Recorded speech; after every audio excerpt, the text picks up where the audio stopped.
Aubrey, start with the scary moment of your injury. It's a while now, and you're coming back, but just walk me through what that was like.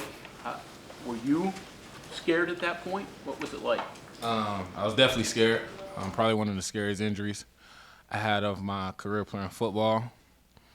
Once I hit the ground, I knew something was wrong, but I didn't know how bad it was. Once I heard like the training staff coming over, they was telling me squeeze their hand. I couldn't do that. I didn't have much feeling in my hand. Once I heard that they had to get the stretcher, I knew it was something bad. Just happy to be here. Blessed. Thankful for the people in this building, the support system I have back at home, my family, the support system I have here. And now that I'm playing, I'm just excited to keep playing, moving forward. How long did it take before you knew it wasn't catastrophic? Well, when I was laying there on the ground, it's probably a good 5 minutes. Just hearing Zach, the trainer, he was with me the whole way through. But it probably wasn't that long until I knew. Like I said, just happy to be here though. Yeah, scary moment for everybody, scary moment for me, but just blessed. Did they tell you what caused it? I mean, as far as numbness and. The numbness and tingling. So I don't know if any of y'all watched the play, but as I was going down, my neck was kind of turned going in for the tackle. I'm not taught to tackle like that. Always have your head up, and I came in and my neck was kind of tilted a little bit, and that's probably what caused it. When I got to the hospital in Fort Worth, they was just saying it was a bad concussion. So that was the biggest thing I heard through that night was nothing's wrong with you as far as your nerve and all that is going to come back. The biggest problem is just you have a bad concussion. You just got to take it one day at a time. So. Friendly fire, right? Right. Yes, sir. Yeah. So your own guy got you. Yeah. He did. Yeah. But you don't brace for those, right? Those are the ones you don't really brace for. Right. Yeah. Sorry. Not necessarily as far as you want something like that to happen, but it's a part of the game. So you just got to be prepared for it when it do come to you. Trey joined you in the hospital. Were you guys together in there? We wasn't together. So when I got to the hospital, I was in a neck brace for probably 2 hours. So funny thing, Zach he's sitting right next to me. I'm just laying in a hospital bed, looking in the sky. He's giving me updates. So I heard about the first block field goal. Then the game kept going. I said, Zach, please be quiet. I don't want to hear nothing else about the game. Just tell me if we won or lost.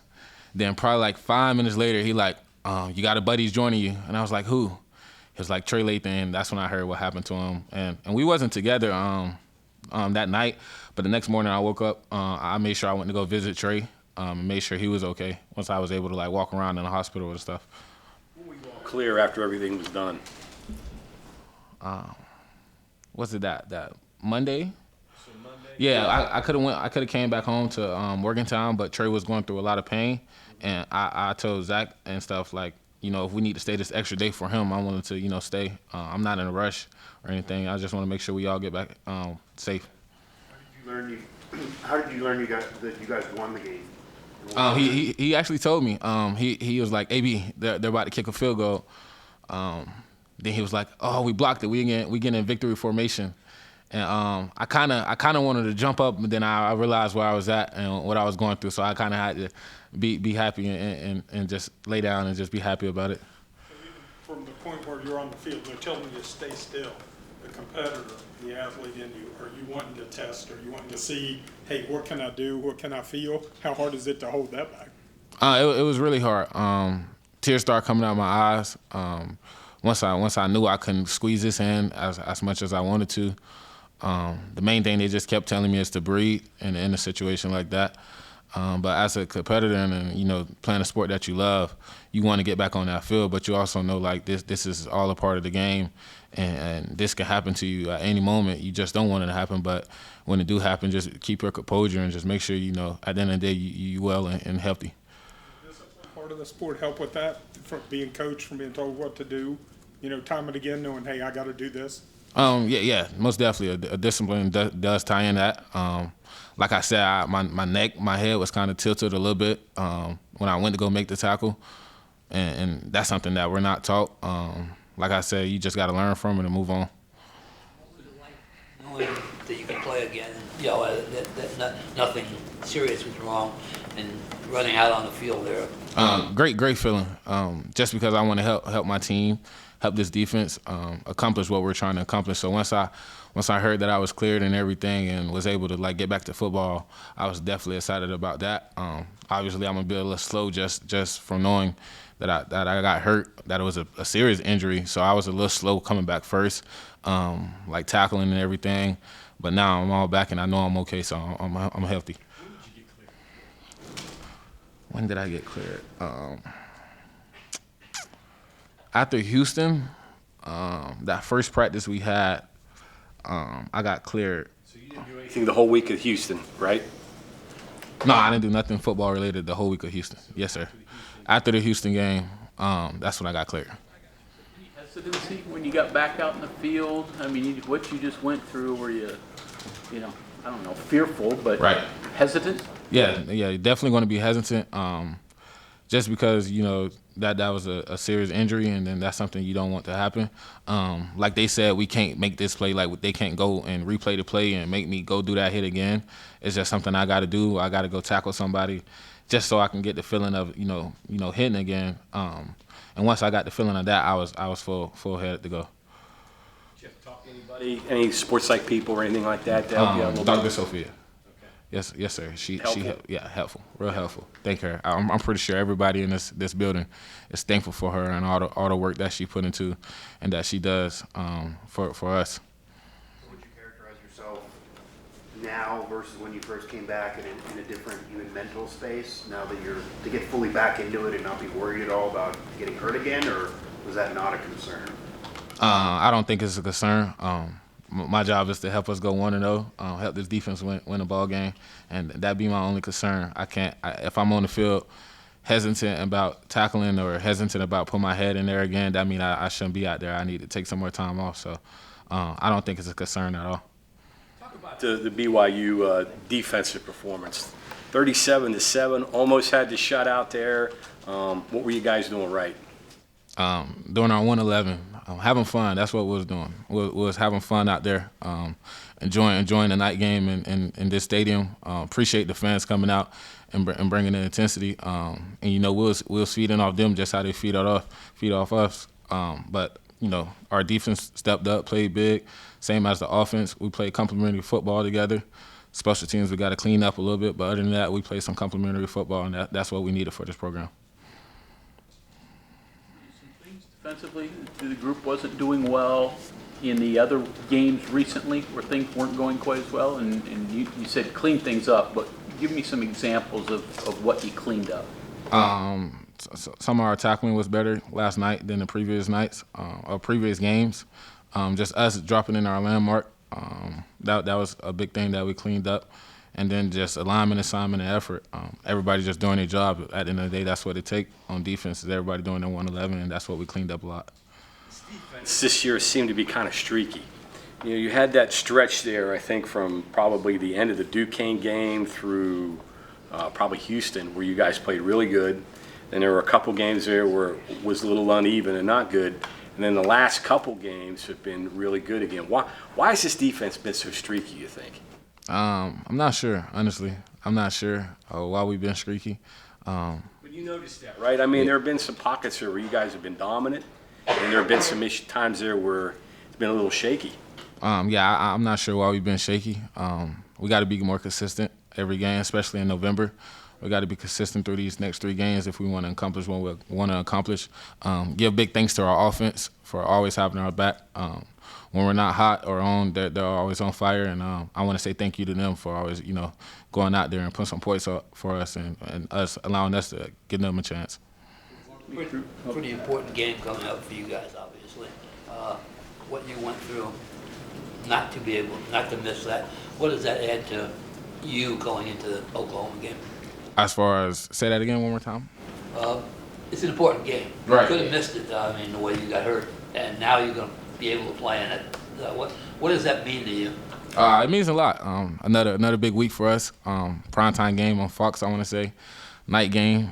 My freshman year going into Oklahoma, that was probably one of the best atmospheres I've been to, since I've been in college. But like you said, it's a big week for us and big week, in general for our defense and our offense just to go 1-0 this week and chase what we want to accomplish at the end of the season. Was that freshman game, was that the walk-off field goal? Yes, sir, 16-13. Yeah, they got a walk-off field goal on us. Yeah, so that part was disappointing, but, defensively, you guys played a terrific game against a high-powered offense. Right, yeah, we did. Our freshman year, we came out punching first. I believe we got the ball first that game and scored first drive, and that gave the start. We didn't have enough to finish off. Walk me through the fumble this past week. Do you see that ahead of time? Because it looked like you intentionally punched it out. So do you see that? Do you do that other times? And when you saw the ball loose, what's your reaction? So I have you can ask a couple of guys on our team and the coaching staff. I do practice that at practice. Earlier today, Coach Scott came up to me. It was like about time you did that to the other offense. So that was a funny moment. But going through that play, actually, I seen him. How he was running with the ball. It was kind of loose. And I knew where Marcus Floyd was at. He was on my left side, so I knew I had help that way. So at this point, I'm just thinking go in and go head up and make the tackle. But once I see Marcus and Ant on both sides of me, I'm like, somebody got to go for this ball. So I put my hand in there, and once I felt my hand get underneath it, I was just like, yank it out. And that was a crucial moment for us, 2 minutes in the half, going into, them either getting points on the board, they was going to have some fuel coming out.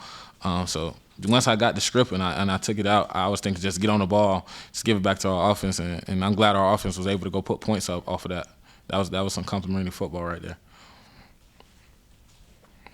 Talked about that there was something different in the air before that game as a defense, and talked about replicating that going forward. Did you have the same feeling, and how do you go about trying to replicate that going forward to other games? Well, this week, since the start of November, our coach, if you want to win the championship, this is when you have to win in November.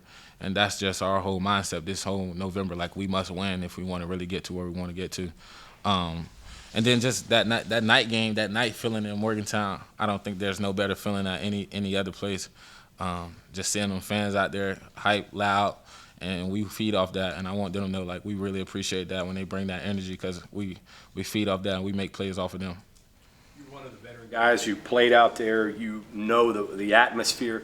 What do you tell some of the younger guys about Just keep your composure, and when the play comes to you, make sure you make it or do your best to make it, and just do your job. These fans, they're going to be here, they're going to get loud, you're going to enjoy moments like this, but at the same time you got to keep your composure, and that's my job as a leader and as a captain, just to keep everybody cool, calm, and collect, and play the next play. You haven't played in a bowl game yet, right? You were hurt. I was hurt freshman year going into Minnesota, so now you're bowl eligible. You got things in front of you before then, but exciting that opportunity is going to present itself. No doubt. I definitely don't want to just go bypass that of us being bowl eligible. That's big. That sends some of the seniors out with an extra game going into the postseason, and that's just more film for everybody. Want to get to that next level. That's big for us. So I'm definitely excited about us going bowling. Obviously, you're in a bowl. Now the job is to go up the rung here and get to a nicer bowl, right? Is that kind of the approach? Right, yes, sir. Our defensive coordinator, Coach Leslie, said that this morning. He congratulated us on making a bowl game, but he told us the more games you win, the more exciting the bowl game is, the more gear you get, the more perks you get off of it. So, yeah, we're definitely one of right. Not necessarily gear, but that postseason gear be nice. Our freshman, we got a fresh new pair of Nikes in the Nike Tech jumpsuit, so you never could go wrong with that. That's something nice. And then they have the West Virginia on it, so not too many people have what you got. Well, the nicer the bowl, the nicer the gifts, right? Right, yeah, yes, sir. There you go. After